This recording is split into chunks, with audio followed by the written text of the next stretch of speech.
오늘 이 디모데전서 2장 1절에서 4절 본문 말씀으로 여러분들과 나눌 설교의 제목은 63 대선 이후 우리의 기도, 63 대선 이후 우리의 기도라는 제목으로 여러분들과 함께 말씀 나누도록 하겠습니다.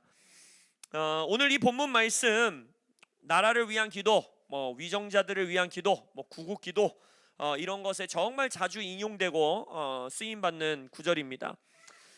오늘 이 말씀을 보면서 뭐라고 하고 있습니까? 너희들은 모든 사람을 위하여 간구와 기도와 도고와 감사를 하되 임금들과 높은 지위에 있는 모든 사람을 위하여 하라 라고 되어 있어요. 그러니까 결국 기도해라 이 뜻이죠.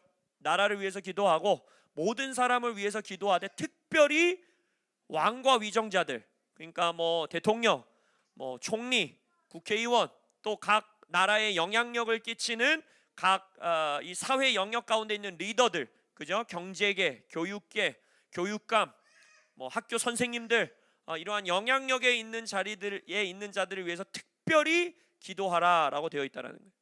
그럼 질문해야죠. 어떻게, 그리고 무엇을 위해 우리는 기도해야 하는가? 단순히 이제 대통령 축복받게 해주세요, 우리 선생님들 복받게 해주세요, 이러한 기도를 지금 하나님은 우리에게 요구하시는 건가? 오늘 우리가 질문해야 되는 질문인 것입니다. 그래서 오늘 우리 공동체에게 말씀에 기반하여서 우리 공동체, 우리 교회는 이제 대선 이후 한국 교회가 우리가 이 나라를 위해, 또 이 나라의 리더들과 위정자들을 위해 어떻게, 무엇을 위해 기도해야 하는지 나누고, 그것들을 붙들고 오늘 기도할 뿐만 아니라 여러분들의 삶에서 나라와 나라의 리더들을 위해 언제나 중보하시고 기도하시는 공동체 되시기를, 가족 되시기를 예수님의 이름으로 축복하며 선포합니다. 첫 번째, 우리 이 시즌 우리가 붙들고 기도해야 되는 것은 아주 중요한 부분입니다. 패배감을 거절해야 합니다.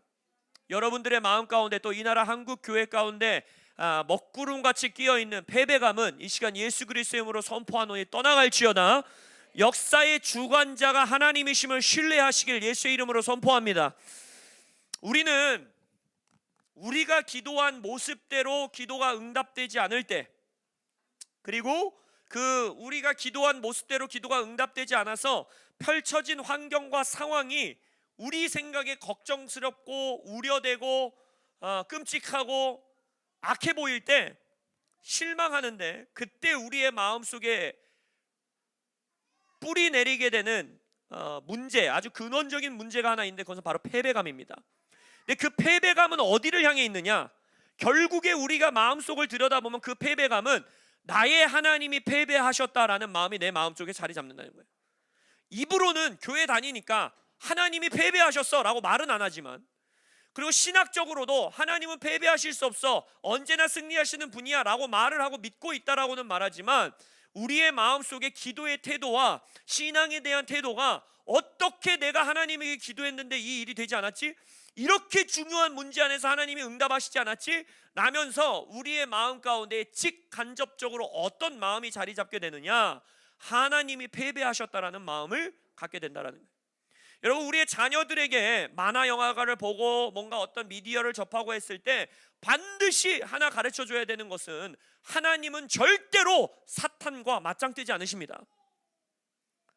사탄은 절대 하나님에게 싸움을 걸 수 없는 존재입니다. 이걸 반드시 가르쳐야 돼요. 하나님이 어둠과, 마치 그런 사진, 모습, 영화, 드라마에, 만화 영화에 많이 나와요. 마치 하나님이 글러브를 끼고 원수와 주먹 다짐하는 것 같은 그러한 이 사고방식을 아이들에게 심어주면 안 돼요. 하나님은 숨결 한 번만으로, 손가락 튕기는 거 한 번만으로 모든 악을 해결하실 수 있는 분입니다. 할렐루야. 그럼 원수와 싸우는 자는 누구예요? 원수가 누구랑 싸웁니까? 우리랑 싸우는 거예요. 우리랑. 이 땅을 하나님이 교회에게, 인간에게 맡기셨기 때문에 원수와의 싸움은 우리가 싸우는 겁니다. 근데 우리 뒤에 누가 계세요? 하나님이 계신 거예요. 그래서 우리는 패배할 수 없습니다. 할렐루야. 우리가 패배할 수 있는 유일한 길은 무엇이냐? 하나님을 떠나는 거예요. 그래서 하나님을 향한 패배감이 너무나 중요한 겁니다. 이 패배감이 절대 여러분들의 마음에 깊은 뿌리를 내리게 하시면 안 돼요. 내가 하나님을 떠나는 순간, 하나님의 신뢰가 무너지는 순간, 하나님은 역사하신다라는 믿음이 흔들리는 순간, 나라를 위한 기도뿐만이 아니라 여러분의 개인의 삶, 여러분의 가정, 또 이 도시, 이 나라를 향한 기도와 믿음과 열정과 소망이 흔들려 버리는 것입니다. 패배감의 근원이 패배감으로서 그것에 대한 열매는요, 하나님에 대한 의심, 실망, 우울, 기도하고 중보하는 것에 대한 지치고 낙심하는 것, 이것이 바로 열매예요. 이런 것들은 열매일 뿐이에요. 여러분의 삶에서 반드시 도려내고 도끼로 찍어내야 되는, 끊어내야 되는 것은 바로 무엇이냐? 패배감입니다. 여러분, 예수님은 패배하지 않으십니다. 할렐루야. 하나님은 절대 패배하지 않으십니다. 할렐루야. 우리가 기도하고 원했던 모습이 드러나지 않을 때 그것을 반드시 기억해야 돼요. 다니엘서 2장 21절, 하나님은 때와 계절을 바꾸시며 왕들을 패하시고 왕들을 세우시며 지혜자에게 지혜를 주시고 총명한 자에게 지식을 주시는도다. 왕을 세우시고 패하시는 것은 오직 역사의 주관자이신 하나님께 달려있음을 예수 이름으로 선포합니다. 이사야서 55장 이 말씀을 붙드셔야 돼요. 이는 내 생각이, 여기서 내는 하나님이에요. 나의 생각이 너희의 생각과 다르며 나의 길은 너희의 길과 다름이니라. 여호와의 말씀이니라. 이는 하늘이 땅보다 높음 같이 내 길은 너희의 길보다 높으며 내 생각은 너희의 생각보다 높음이니라. 여러분, 우리가 열심히 기도했죠. 투표도 했어요. 중보도 하고 금식도 했어요. 우리가 생각했던 최상의 시나리오, 이것이 우리의 자녀에게 최상이야, 이것이 이 나라의 부르심의 최상이야, 이렇게 돼야 돼 라는 생각을 가지고 기도했어요. 그리고 그 기도는 절대 낭비되지 않았음을 예수 이름으로 선포합니다. 우리의 선조들의 기도와 우리의 기도는 합하여져서 하나님의 보좌와 금대접에 담겨 있음을 예수 이름으로 선언합니다. 우리의 기도는 낭비되지 않아요. 믿음으로 한 모든 기도는 하나님이 취하십니다. 그러나 오늘 하나님은 뭐라고 합니까? 우리의 생각보다, 우리가 상상한 최상의 시나리오보다, 우리가 생각했던 최고의 응답의 모습보다 하나님의 생각과 길은 우리보다 높음을 신뢰해야 합니다. 야, 이렇게 되면 끝나는 거 아니야? 야, 이렇게 되면 소망이 없는 거 아니야? 하나님은 수가 많으신 분입니다. 할렐루야. 하나님에게는 놀라운 길과 놀라운 생각이 있음을 우리가 신뢰해야 돼요. 물론 우리가 단순히 너무나 막연하게 우리가 기도했어도 안 됐어도 하나님은 다 방법이 있고, 우리가 기도를 해서 잘 됐어도 하나님은 다 방법이 있고, 괜찮아 걱정하지 마, 이렇게 막연한 생각을 가지라는 게 아니에요. 그러나 우리가 기억해야 되는 건, 계속해서 반복적으로 말씀드리지만 전투와 전쟁의 차이를 아셔야 돼요. 어떤 선거, 어떤 법안의 통과, 어떤 문제, 어떤 상황, 이런 것들은 하나의 전투들입니다. 우리가 전투에 승리하고 나서 전쟁을 패배하면요, 가장 미련한 자예요. 그러나 우리가 전투를 패배했어도 전쟁을 승리한다면 우리에게는 놀라운 승리가 주어지는 것입니다. 이번 대선 우리에게는 전투였어요. 패배같이 보일 수 있어요. 그리고 우리의 부족함 때문에 그렇게 됐을 수도 있어요.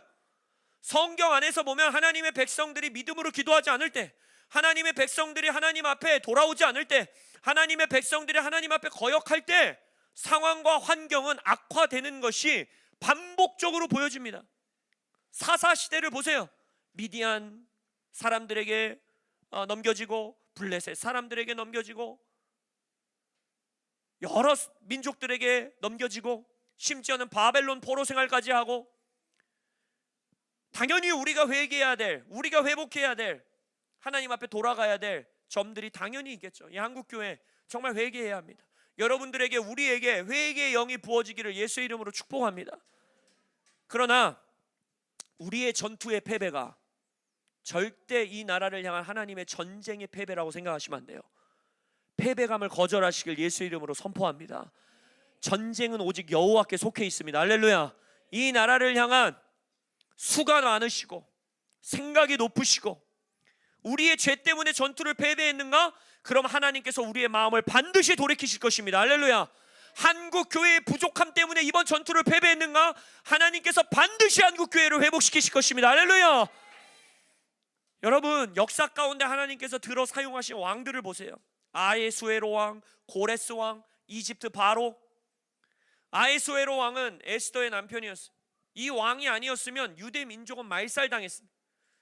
놀라운 역전을 할 수 있도록 아하수에로 왕을 쓰셨어요. 근데 이 아하수에로 왕이 선한 왕이었을까요? 예수 믿는 왕이었을까요? 아니요. 역사 가운데 보면 정말 음란하고 우상 숭배가 정말 말도 못하고 잔인하고 냉혹한 왕이 바로 아하수에로 왕이었어요. 영화 300 보시면 그 귀걸이 막 치렁치렁 달고 나오는 이상한 왕 있죠? 그게 아하수에로 왕이에요. 물론 역사 가운데 그런 모습이었다 이걸 말씀드리는 건 아니지만 정말 잔인하고 끔찍한 왕이었습니다. 그러나 하나님께서 그 아들을 붙드사 사용하신다라는 거예요.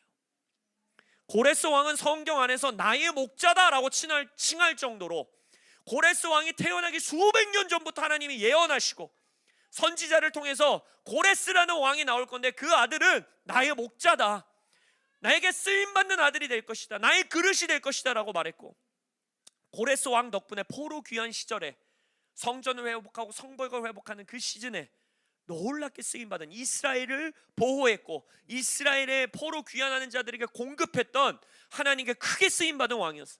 성경에 이름이 기록된 왕이었어. 근데 그 왕은 선한 왕이었을까요? 아니요.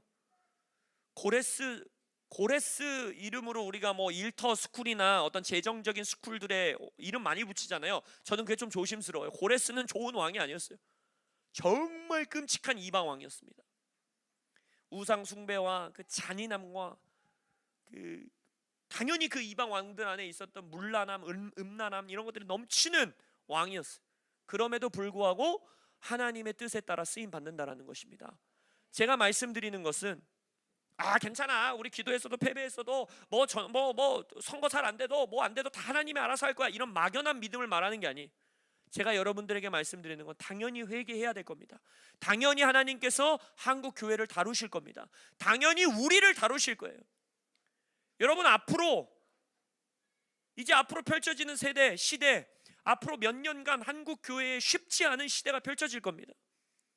그러나 제가 말씀드리는 것은 그러한 우리의 회개함과 하나님 앞에 돌이켜 부복해야 되는 그 점을 그냥 망각해버려라 이 말을 말씀드리는 게 아니라 가장 근원적으로 우리가 붙들어야 되는 것은 무엇이냐? 하나님께서 반드시 이 나라의 역사를 하나님의 뜻대로 이끌어 가실 것을 믿어야 된다는 거예요. 악한 왕들조차도, 악한 하나님을 거역하는 바로 왕과 같은 자들도 하나님께서 붙드사 하나님의 뜻대로 모든 것을 합력하여 선을 이루는 모습대로 쓰실 것을 믿으시기를 예수님의 이름으로 선포합니다. 패배감이 있어서는 안 돼요. 다 이루신 예수를 믿는 교회는 절대 패배감에 쩔어 있어서는 안 됩니다. 우리는 반드시 승리하게 됩니다. 그걸 믿으셔야 돼요. 두 번째, 이 패배감의 뿌리 안에서 열매 맺게 되는 우리가 반드시 걷어내야 되는 열매가 두 가지가 있는데, 하나는 분노이고 하나는 두려움입니다. 이 분노와 두려움의 함정에서 벗어나셔야 돼요.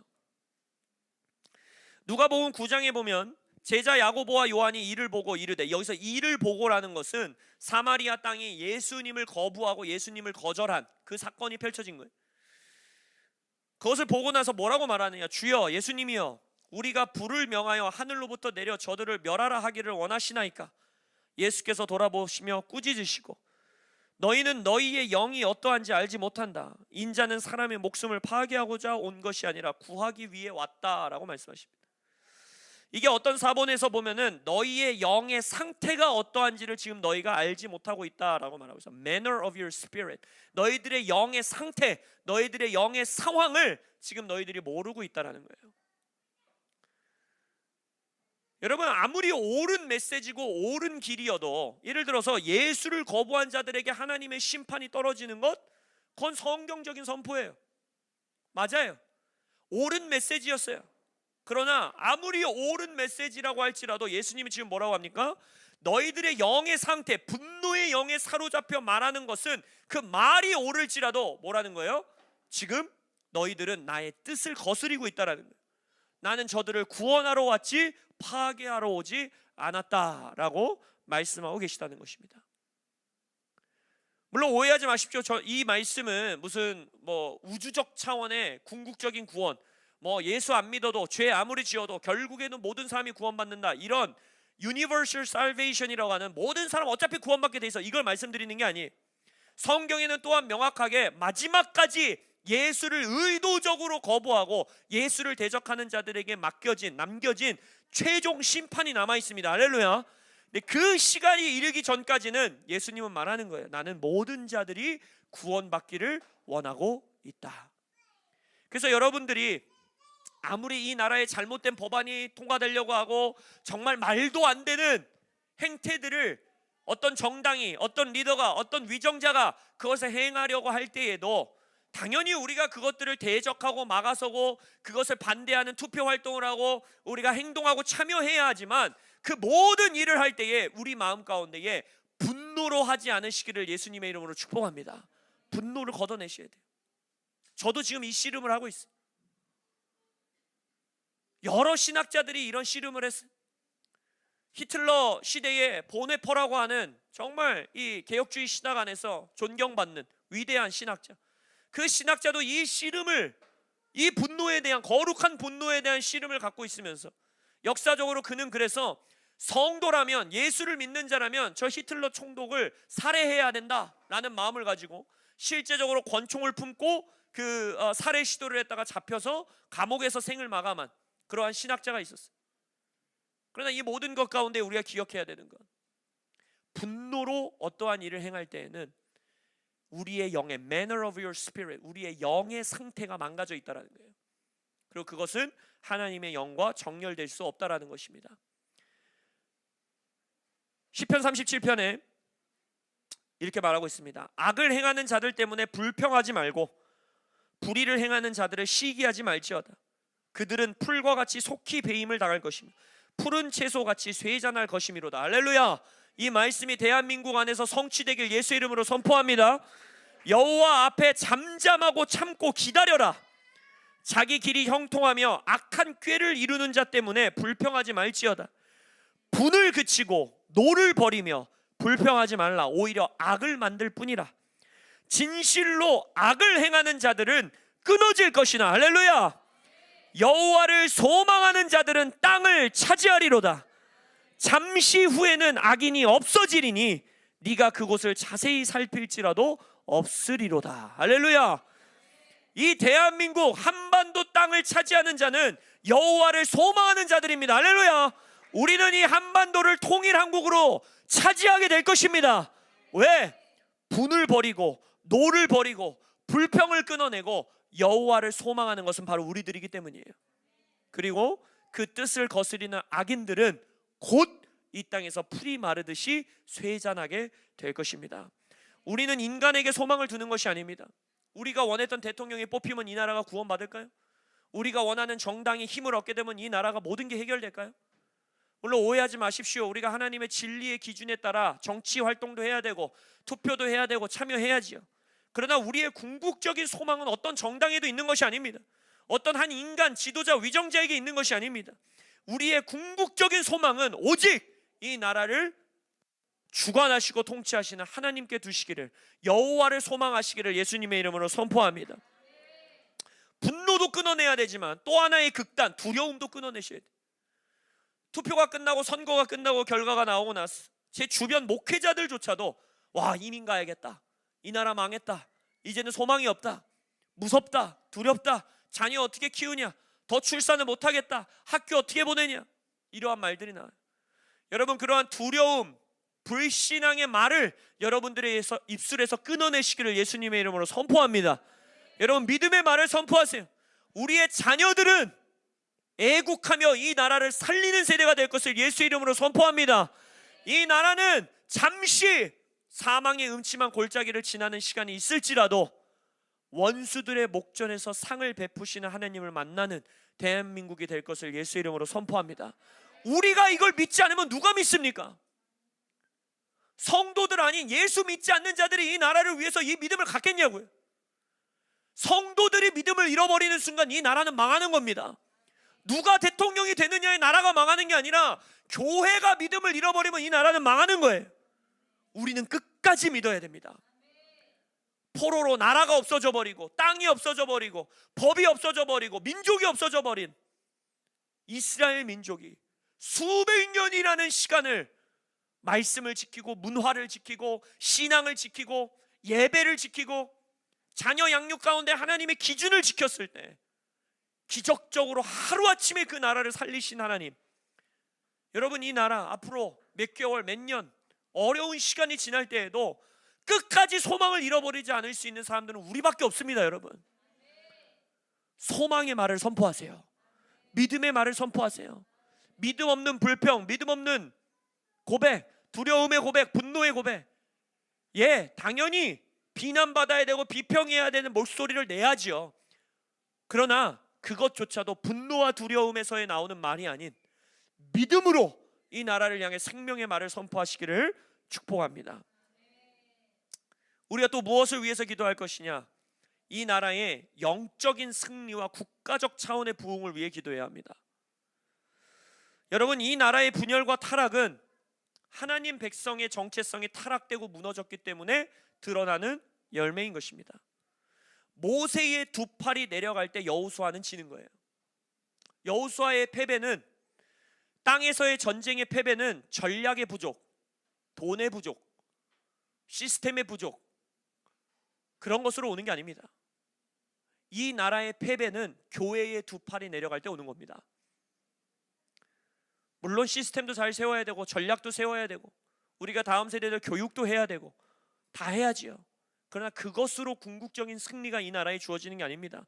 한국 전쟁 이후에 지금보다 힘들었습니까? 한국 전쟁 이후 지금보다 끔찍했습니까? 그때 우리가 지금 살고 있는 세상과 한국 전쟁 이후의 한국은요, 비교할 수가 없어요. 근데도 이 나라가 회복된 모습을 보십시오. 한국 전쟁 이후에 가장 가난한 나라였고 공산주의가 그냥 아예 금세 집어삼킬 이 나라였던 이 나라가 어떻게 그렇게 하루아침 만에, 몇 년 만에 회복되는 역사, 그게 전략에서 온 겁니까? 돈에서 온 겁니까? 미국이 준 겁니까? 물론 하나님이 그 모든 것을 통해 이루셨고 우리에게 도움 준 그 미국을 비롯한 모든 유엔 참전국을 비롯한 그 사람들에게 우리는 영원히 감사하는 마음을 가져야 되지만 그것으로 회복될 수 있는 나라가 아니었습니다. 이 나라는. 이 나라가 여기까지 온 거는 교회의 회복, 성도의 회복, 하나님을 믿는 자들이 하나님 앞에서 정체성에 바로 서 있고 두 팔이 내려가지 않았을 때 이 나라는 회복된 겁니다. 그럼 지금도 똑같아요. 해 아래 새 것이 없습니다. 이 나라의 회복이 될 수 있는 유일한 길은 교회가 두 팔을 다시 드는 겁니다. 교회가 하나님 앞에 회개하는 겁니다. 저와 여러분이 회개하면 이 나라는 회복되는 겁니다. 이사야서 6장에 이런 말씀이 있어요. 우시야 왕이 죽던 해에 내가 본즉 주께서 높이 들린 보좌에 앉으셨는데 스랍들이 모시고 섰는데 서로 불러 이르되 거룩하다 거룩하다 거룩하다 만군의 여호와여 그의 영광이 온 땅에 충만하도다 하더라. 우시야 왕이 죽던 해라는 것은 이제 이 나라에 어둠이 임한 걸 말합니다. 그 시대에 참 복이 드물었던, 거의 없었던, 하나님을 사랑하고 그 법을 개정하고 부흥을 이끌었던 한 왕이 이제 죽게 되고, 이제 악한 왕, 잘못된 문화, 잘못된 시스템, 그러한 시대가 펼쳐지던 해에 바로 선지자를 하나님이 찾아오시는 거예요. 그러면서 그의 영광이 온 땅에 충만한 환상을 보게 하십니다. 약속을 주시는 거죠. 이 어두움이 임하고 있는 이 땅에, 소망 없음이 임하고 있는 이 땅에 나에게 정렬되어 있던 왕정이 무너진 이 때에 나는 너에게 약속한다. 너희들의 나라에, 이 땅에 나의 영광이 충만한 시대가 펼쳐질 것이다. 할렐루야. 대한민국의 이 한반도 땅에 하나님의 영광이 충만하시기를 선포합니다. 근데 이 전에 하나님이 요구하시는 게 있다는 거예요. 여러분, 이 나라에 여러분의 자녀가 살아갈 시대에, 여러분의 자녀의 자녀가 살아갈 세대에 하나님의 영광이 충만하시기를 원하세요? 정말 원하세요? 그러면 교회 안에서 회복돼야 되는 게 있어요. 뭔지 아세요? 스랍들이 어떤 노래를 부릅니까? 거룩하다, 거룩하다, 거룩하다. 이 땅에 왜 하나님의 영광이 충만하지 않은지 아십니까? 교회가 거룩을 잃어버렸기 때문입니다. 아버지가 거룩하신 것 같이 너희도 거룩하라. 이것은 저는 단순히 영적인 문제만 얘기를 하는 게 아니에요. 실제적인 통계 자료를 보더라도요, 교회 안에서의 낙태율이 교회 바깥에서의 낙태율과 똑같습니다. 교회 안에서의 자살률이 교회 바깥에서의 자살률과 똑같습니다. 교회 안에서의 성적 타락의 퍼센테이지가 교회 바깥의 성적 타락, 음란물 시청부터 중독부터 시작해서 마약, 자살, 이 모든 문제들이 교회 안에서나 바깥에서나 퍼센테이지의 차이가 없습니다. 심지어 최근 자료에서는요, 교회 안에서의 자살과 이혼율은 세상의 자살과 이혼율보다 높아졌습니다. 그게 지금 대한민국의 현실이에요. 하나님의 백성들이 거룩함을 잃어버릴 때 이 땅에 하나님의 영광은 퇴색하게 됩니다. 이건 하나님의 패배가 아니에요. 우리의 패배입니다. 금요일에 핀란드에서 사역하시다가 최한 목사님이 저에게 전화를 거셨어요. 이제 한국의 대선 상황 결과를 들으시고 저에게 전화하셔서 하는 말씀이 무엇이냐, 몇 년 전부터 본인이 한국에 오실 때마다 영 안에서 느껴졌다라는 거예요. 이 교회가 불을 잃었구나. 이 나라가 첫사랑을 잃었구나. 이 나라 가운데 본인이 20년 전, 30년 전, 15년 전 이 나라에 와서 느꼈던 그 한국의 교회의 정체성, 그것을 잃어버렸다라는 것을 느끼고 계셨다라는 거예요. 그러면서 하나님의 사랑의 징계, 심판의 시간을 하나님께서 손수 이 나라 가운데 지나게 하실 거라는 거예요. 이때 우리가 기도해야 하는 것은 한국 교회의 회복, 나의, 여러분의 회복입니다. 여러분, 이 시즌 내 삶에 죄의 굴레가 있다면, 죄의 어떤 끊어지지 않는 죄악, 중독, 하나님 앞에서 내가 반드시 벗어나야 되는 어둠의 일들이 있다면 이 시즌 거룩함을 회복하시기를 예수님의 이름으로 선포합니다. 여러분, 교회의 거룩함이 회복될 때, 하나님의 백성들 안에서 거룩함이 회복될 때 온 땅 가운데 하나님의 영광이 충만하게 되는 것입니다. 성도들이 깨어날 때 나라가 깨어납니다. 성도들이 먹고 사는 문제에 집중하고 파묻혀 있으면 이 나라는 먹고 사는 문제에만 파묻히게 되는 거예요. 그렇기 때문에 이 나라가 근면성실의 아이콘이었고, 이 나라는 정말 하루아침에 산업을 바꾸는, 우리의 선조들은 그렇게 살았잖아요. 나라에 부강하게 하기 위해서 정말 삶을 쏟아놓고 인생을 갈아넣는 그러한 나라였는데, 어느 순간 이 나라도 다른 나라와 마찬가지로 당장 내 눈앞에 몇십만 원이 주어지면, 당장 내 눈앞에 내 먹고 사는 문제가 해결되면, 당장 내 눈앞에 내 사업이 잘 되면 이 나라의 미래를 타협해버리는 그러한 삶이 이 나라 가운데 펼쳐진다는 거예요. 근데 이건 그들의 악함 때문이 아닙니다. 한국 교회가 내 문제, 내 가정, 내 사업, 내 돈, 내 재정, 내 관계에 관한 기도만으로 이 교회가 가득 찰 때에 이 나라가 그러한 길을 걷게 되는 것입니다. 한국이 깨어난 것은 한국 교회의 구국 기도가 있었기 때문입니다. 한국이 깨어난 것은 이 나라를 애국하는 한국 교회가 있었기 때문입니다. 그게 무너지면 이 나라는 망하는 거예요. 구국 기도가 무너지면 이 나라는 무너지는 겁니다. 나라 사랑하는 성도들이 무너지면 이 나라는 무너지는 거예요. 정치로 무너지는 게 아닙니다. 한국 전쟁 이후에 이 나라는 한 번도 단 1년도 지금 우리가 겪는 문제, 새로운 문제가 아닙니다. 여러분, 공산주의가 틈타려고 한다, 사회주의가 틈타려고 한다, 이 나라에 간첩 문제가 있다, 이거는 한국 전쟁 이후부터 끊이지 않았어요. 이 나라는 그때마다 이 나라가 죽지 않고 살아나고, 그때마다 이 나라가 다시 부흥할 수 있었던 유일한 것은 나라를 위해 기도하는 성도들이 있었기 때문입니다. 나라를 위해 희생하는 한국 교회가 있었기 때문입니다. 나라를 위하여 목숨 내놓는 목회자들이 있었기 때문입니다. 지금 그게 없어서 이 나라가 이렇게 된 거예요. 그래서 이 책임은 어떤 정당에 있는 게 아닙니다. 저에게 있는 겁니다. 목사인 저에게 있는 것이고 성도인 여러분들에게 있는 것입니다. 우리가 회복되면 이 나라는 반드시 회복됩니다.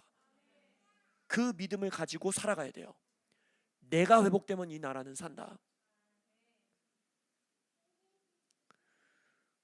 청년들이요, 이제 어제처럼 살 수 없는 세상이 펼쳐졌어요.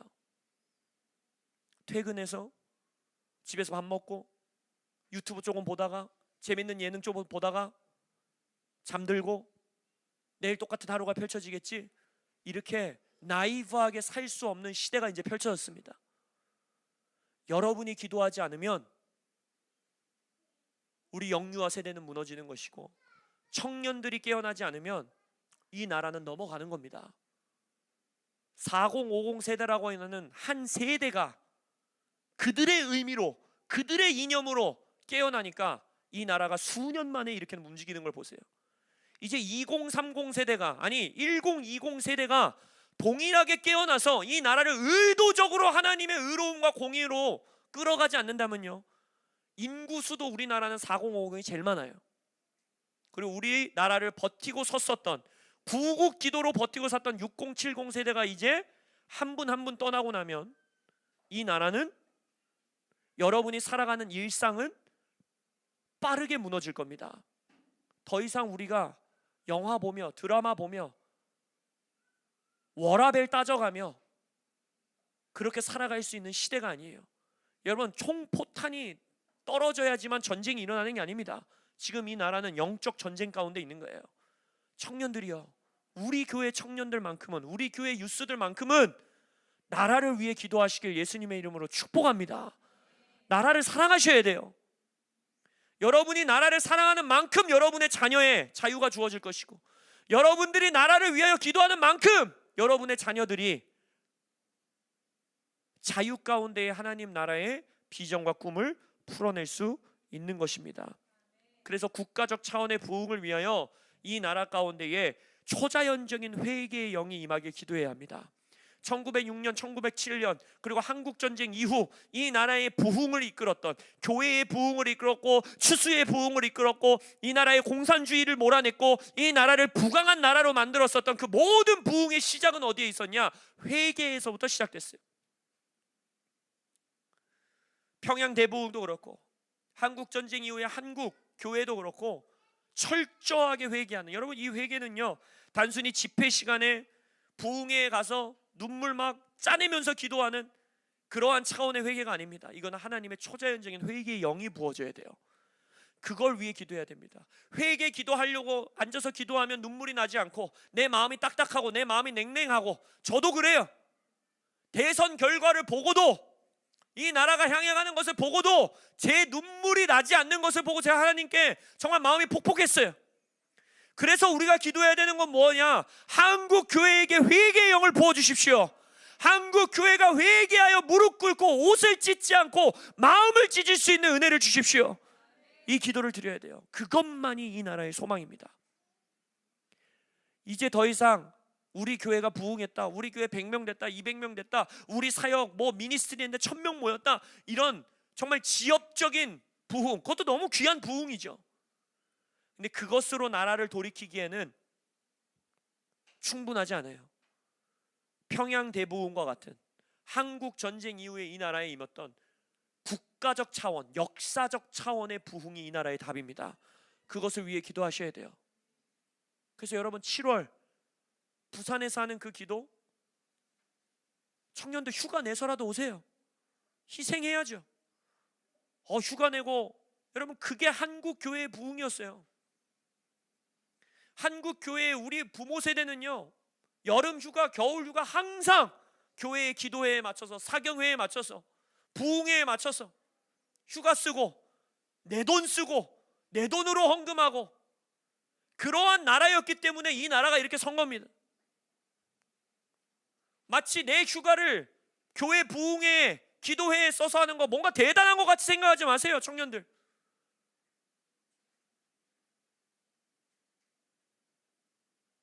기도해야지 이 나라 삽니다.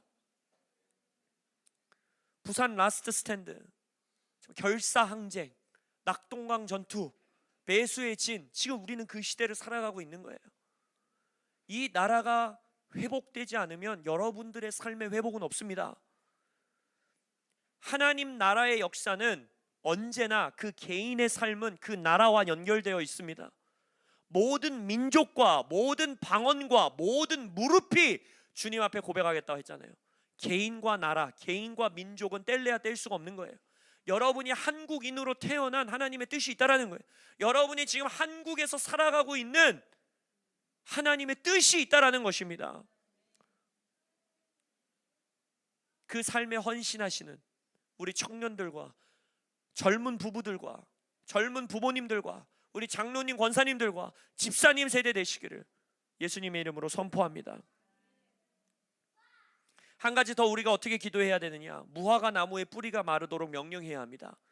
오늘 이것이 이 본문 말씀에서 아주 중요한 것인데, 오늘 본문 말씀에서 임금들과 높은 지위에 있는 모든 사람을 위하여 기도하라라고 했을 때 단순히 그들을 축복해라, 그들을 위해 기도해라, 이제 대통령 뽑혔으니까 그 대통령 건강하도록, 대통령 하나님 앞에 잘 서도록, 하나님의 뜻대로 잘 이끌어지도록 그렇게 기도하자, 이렇게 막연한 기도를 하시면 안 돼요. 그 기도를 요구하시는 것이 아닙니다. 물론 여러분, 아무리 우리의 마음에 들지 않는 대통령이든 국회의원이든 총리든 어떤 위정자든 당연히 우리가 가장 먼저 기도해야 되는 것은 그들이 하나님께 회개하여 돌이키도록 기도해야 합니다. 그들이 구원받도록 기도해야 합니다. 별로 기도하고 싶지 않으신가 보구나. 지옥 떨어졌으면 좋겠어요, 그 사람이? 그러면 안 돼요.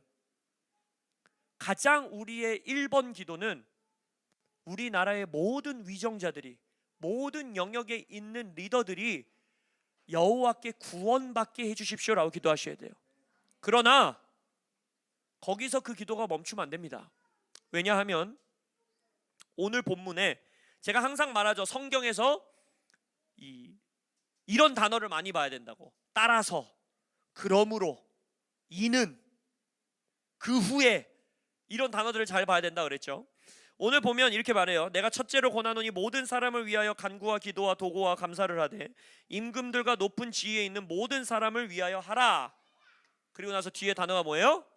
이는. 왜냐하면, 그 목적은 무엇이냐면 이 뜻이에요. 그러니까 우리가 무엇을 위해 기도해야 되는지 뒷구절에서 말하고 있다는 거예요. 이는 우리가 모든 경건과 단정함으로 고요하고 평안한 생활을 하려 함이라. 이게 목적이에요. 대통령과 위정자들과 각 사회 계층의 지도자들을 위해서 기도하는 목적이 뭐냐면 우리가 모든 경건과 단정함으로 고요하고 평안한 생활을 하려 함이라. 이것은 우리 구주 하나님 앞에 선하고 받으시면 많은 것이니, 여기서 또 다른 목적이 나옵니다. 하나님은 모든 사람이 구원을 받으며 진리를 아는 데에 이르기를 원하노라. 자, 대통령을 위해 기도해야 되는 이유, 국회의원들과 사회 각 계층의 리더들을 위해 기도해야 되는 이유, 첫 번째, 우리가 경건과 단정함과 고요하고 평안한 생활을 할 수 있게 하기 위하여. 두 번째, 이 나라 국민 모두가 구원받고 진리를 아는 데까지 이르게 하기 위하여. 이 두 가지 목적이에요. 자, 그럼 질문해야죠. 여기서 우리가 누구예요? 우리가 누굽니까? 우리. 모든 국민? 우리가 누구예요? 교회예요, 교회. 이 서신은 교회에게 보내진 서신입니다. 교회가 각 나라에서 경건과 단정함과 고요하고 평안한 생활을 할 수 있는 문화와 법과 시스템과 조직과 사법부와 입법부와 행정부와 교육감과 이러한 시스템이 세워질 수 있게 하기 위해서 기도하라는 거예요. 만약 어떤 법안을 통과하는 국회의원이, 만약 대통령이 어떤 행정명령을 내리는 것에 있어서, 만약 사법부에서 또 교육계에서 문화, 예술, 엔터테인먼트 영역에서 언론에서 교회를 향하여 경건과 단정하고 고요하고 평안한 생활을 해치려 한다, 그럼 그것은 우리가 대적해야 되는 거예요. 그게 우리의 기도입니다. 모든 사람이 구원을 받고 진리를 아는 데까지 이르는 것을 막아서는 법안, 행정 절차, 시스템, 문화, 예술, 엔터테인먼트가 있다면 그것이 무너지도록 기도하는 게 우리의 부르심이라는 것입니다. 그래서 절대 믿는 성도라면 차별금지법을 동의할 수가 없는 거예요.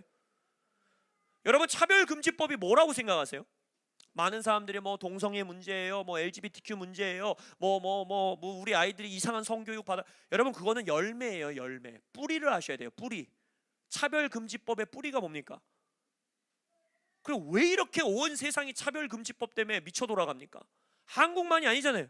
캐나다 통과됐고, 미국 통과됐고, 영국 통과됐고, 프랑스 통과됐고, 네덜란드는 일찌감이 통과됐고, 대만 통과되기 직전이고, 홍콩 통과되기 직전이고. 왜 이렇게 이 차별금지법을 가지고 온 나라 온 열국이 난립니까? 여러분 정확하게 아셔야 돼요. 차별금지법의 뿌리, 근원, 목적, 핵심은 무엇이냐? 창조주를 그 나라 문화와 법에서 없애는 겁니다. 그렇기 때문에 이것은 자유민주주의 국가라고 하는, 아직 자유와 법이 살아있는 나라에게 합법적으로 공산주의의 목적을 이루도록 쓰임받는 무기예요. 공산주의의 뿌리가 뭐라 그랬어요? 단순히 배분, 분배? 그거 아니죠. 공산주의의 뿌리는 창조주가 없음을 선포하는 게 공산주의의 목표입니다. 신은 없다, 창조주는 없다가 공산주의의 뿌리예요. 차별금지법도 동일합니다. 창조주가 없으면 내 뜻대로 내 성별을 정할 수 있는 거예요. 창조주가 없으면 내가 갖고 태어난 성별도 수술로 없애버리고 바꿔서 살 수 있는 것이고, 창조주가 없으면 아무 기준 없이 인간의 문화에 따라 법을 만들 수 있는 것이고, 창조주가 없으면 기준이 없기 때문에 나의 삶의 목적을 정해주는 존재가 없어져 버리기 때문에 어떤 정당, 어떤 파워, 어떤 권세, 어떤 권위에 따라서 그 나라의 모든 것을 이끌어갈 수 있는 거예요. 차별금지법의 뿌리는 창조주를 없애는 겁니다. 그 나라의 문화에, 그 나라의 법에, 그 나라의 행정처에, 그 나라의 경제에, 그 나라의 교육에, 그 나라의 문화, 엔터테인먼트, 예술계에 창조주를 없애는 게 차별금지법의 목표입니다. 단순히 동성애가 통과되네 안 되네, 성전환 수술이 합법이 되네 안 되네, 낙태법이 폐지되네 안 되네, 이건 열매인 거예요, 여러분. 그래서 예수 믿는 자라면 차별금지법을 통과시키려는 위정자들을 절대 지지할 수 없는 겁니다. 제가 말씀드렸죠. 저는 대통령 선거를 하는데 만약 두 개의 정당이 다 차별금지법을 통과를 자기들의 뭐라 그러죠? 그 목표로 삼는다, 그럼 전 투표 안 합니다. 하나님의 법이 항상 이 세상 법의 우선인 거예요. 할렐루야. 근데 만약 경제에 대한 생각도 이 정당이 더 별로인 것 같고, 다른 어떤 모든 정책들이 다 별로인 것 같아도, 만약 이 정당이 나는 차별금지법을 절대 통과시키지 않겠습니다, 그럼 이 정당에 표를 줘야 되는 거예요. 아무리 마음에 안 들어도. 왜냐? 우리는 지켜내야 되는 것이 바로 이 나라의 창조주를 창조주라고 고백할 수 있는 자유가 보존되어야 되기 때문입니다. 왜냐? 그것이 두 번째 이유랑 연결되는 거예요. 창조주의 질서가 무너지는 순간 모든 사람이 구원을 받고 진리를 아는 데까지 이를 수 있는 길이 막혀버리는 겁니다. 왜? 진리가 아니게 되기 때문이에요. 진리의 기준이 무너져 버리기 때문이에요. 진리를 안 믿기로 선택하는 국민들은 그 나라에 얼마든지 있을 수 있습니다. 그 사람들을 우리가 구원해야 되는 거잖아요. 근데 진리 자체가 없어져 버리면, 진리를 진리로 말하는 것을 막아버리는 시스템이 생겨버리면 구원받을 수 있는 길이 무너지는 거예요. 성경에서 뭐라고 합니까? 복음을 전하는 자가 없으면 그 자가 어떻게 구원받겠느냐. 믿음은 들음에서 나고 들음은 하나님의 말씀에서 나는데, 하나님의 말씀이 진리라는 그 선포를 무효화시키고 그 하나님의 말씀을 전할 수 있는 자들의 입을 막아버리는 순간 그 나라의 국민들은 구원받을 수 있는 길이 막혀버리는 거예요. 물론 하나님은 그러한 나라에서도 일하지요. 북한 지하 성도들을 보고 중동에서 하나님을 초자연적으로 구원하는 하나님을 볼 수 있지만, 시스템적으로, 국가 차원으로, 법 체계적으로는 모든 사람이 구원을 받고 진리를 아는 데까지 이르는 나라가 무너져 버리게 되는 겁니다. 그래서 여러분, 예수께서 예수가 원하시는 열매를 맺지 않는 무화과를 향해서 뿌리째 마르도록 선포하셨던 것처럼, 이 나라, 법을 만드는 자들, 법의 판결을 내리는 자들, 이 나라를 이끌어가는 리더들, 경제계, 교육계, 모든 사회 영역 안에서 결정권을 가지고 있는, 영향력을 가지고 있는 자들이 교회가 경건하고 평안한 생활을 하는 것을 막아서거나 모든 사람이 진리를 아는 데까지 이를 수 있는 길을 막아서는 자들이 있다면, 그들의 나무의 뿌리가, 영향력의 뿌리가, 그들의 권세의 뿌리가 뿌리째 마르도록 담대하게 선포하셔야 됩니다. 우리 위정자들 복받게 해주세요, 우리 위정자들 구원받게 해주세요, 이런 나이브한 기도로 머무르시면 안 돼요. 대적의 기도, 전쟁의 기도에 돌입하시길 예수의 이름으로 축복합니다. 마지막으로 우리가 무엇을 위해 기도할 것이냐? 다음 세대를 위해서 죽기 살기로 기도해야 됩니다. 한 세대를 잡으면 나라를 잡을 수 있는 거예요. 이 나라의 80대, 70대 한국 전쟁을 경험했고 한국 전쟁 이후에 이 나라의 회복을 경험했던 그 세대가 있었기 때문에 이 나라가 회복된 겁니다. 그 세대의 기도 때문에, 그 세대의 희생 때문에, 그 세대의 드림 때문에, 그 세대의 신앙 때문에, 그 세대의 믿음 때문에, 그 세대의 중보 때문에 이 나라가 여기까지 온 거예요. 한 세대만 살아나면 나라는 사는 거예요. 그 반대의 예시가 지금 이 나라에 펼쳐지는 거예요. 4050이라고 하는 한 세대, X세대라고 하는 한 세대가 무너져 버리니까 이 나라는 삽시간에 무너지는 거예요. 그 말은 뭐냐? 이제 이 나라의 회복과 소망의 회복은 어디에 달려 있느냐? 지금 젠지라고 말하는 밀레니얼 세대도 아닙니다, 여러분. 그게 제 세대거든요. 저도 밀레니얼의 아주 끝물이에요, 끝물. 저는 X세대와 밀레니얼 세대에 겹쳐져 있는 세대. 밀레니얼 세대도 이제는 아니고 젠지와 알파 세대라고 하는 지금의 10대, 20대 그리고 30대 초반, 이 세대의 회복과 부흥을 위해 우리 교회는 모든 걸 쏟아부어야 됩니다. 단순히 영적 각성뿐만이 아니라 나라 사랑하는 애국의 문화, 나라를 위해 희생하는 문화, 나라를 위해 구국 기도하는 문화, 이 문화가 지금의 10대, 20대, 30대 초반에 회복되어야지만 이 나라 앞으로 사망의 음침한 골짜기를 지나고 난 이후에 소망이 있는 거예요. 그래서 여러분, 우리 교회는 모든 재정, 모든 힘, 모든 사역, 모든 에너지, 모든 열정, 모든 시스템, 모든 프로그램 다음 세대에게 맞춰져 있는 것입니다. 어른 세대를 무시하는 게 아니에요. 어른 세대를 걷어내자는 게 아니에요. 부모 세대와 지금의 밀레니얼 세대라고 하는 우리 젊은 부부 세대가 이 나라의 미래를 위해서 다음 세대들이 부흥하기를, 각성하기를, 깨어나기를 하나님 앞에 기도하며 사역하고 섬겨 나가는 것입니다. 다음 세대의 부흥을 위해 모든 걸 걸어야 됩니다. 이들의 애국 교육을 위해 모든 걸 걸어야 합니다. 누가복음에 예수님의 예루살렘을 향한 이 안타까운 선포를 마지막으로 우리가 붙들고 좀 기도하기 원하는데, 예루살렘아 예루살렘아 선지자들을 죽이고 내게 파송된 자들을 돌로 치는 자여, 암탉이 제 새끼를 날개 아래 모음같이 내가 너희의 자녀를 모으려 한 일이 몇 번이냐. 그러나 너희가 원하지 아니하였도다. 보라, 너희 집이 황폐하여 버림받으리라. 내가 너희에게 이르노니 너희가 주의 이름으로 오시는 이를 찬송하리로다 할 때까지는 나를 보지 못하리라 하시니라. 자, 보십시오.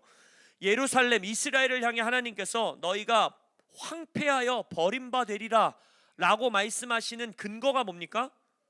내가 너의 자녀들을, 암탉이 제 새끼를 날개 아래 모음과 같이 너의 자녀들을 모으려고 했는데 어떻게 했대요? 너희들이 원하지 아니하였다.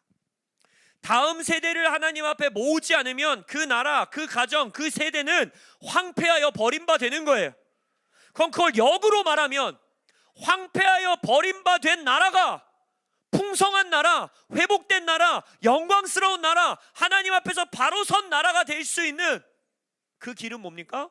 우리의 자녀들을 하나님 앞에 모으는 겁니다. 그것이 이 나라 사랑입니다. 애국은 자녀들을 사랑하는 데 있습니다. 애국은 자녀 세대에게 우리의 마음을 돌이키는 데 있습니다. 애국은 자녀 세대의 부흥을 위해 희생하는 것에 있습니다. 애국은 자녀 세대들을 섬기는 것에 있는 것입니다. 그게 진정한 애국이에요. 한 번의 전투에 패배했다고 낙심할 시간이 없습니다, 여러분. 한 번의 전투에 패배했다고 패배감에 절어있고 두려움과 분노에 쌓일 시간이 없습니다, 여러분. 내 자녀, 우리 교회 자녀, 이 나라의 자녀들에게 하나님 앞에 그들을 모으는 일에 우리의 모든 것을 쏟아붓는 우리들 되기를, 또 그것을 위해 기도하는 우리들 되기를 예수님의 이름으로 선포합니다. 그러면 우리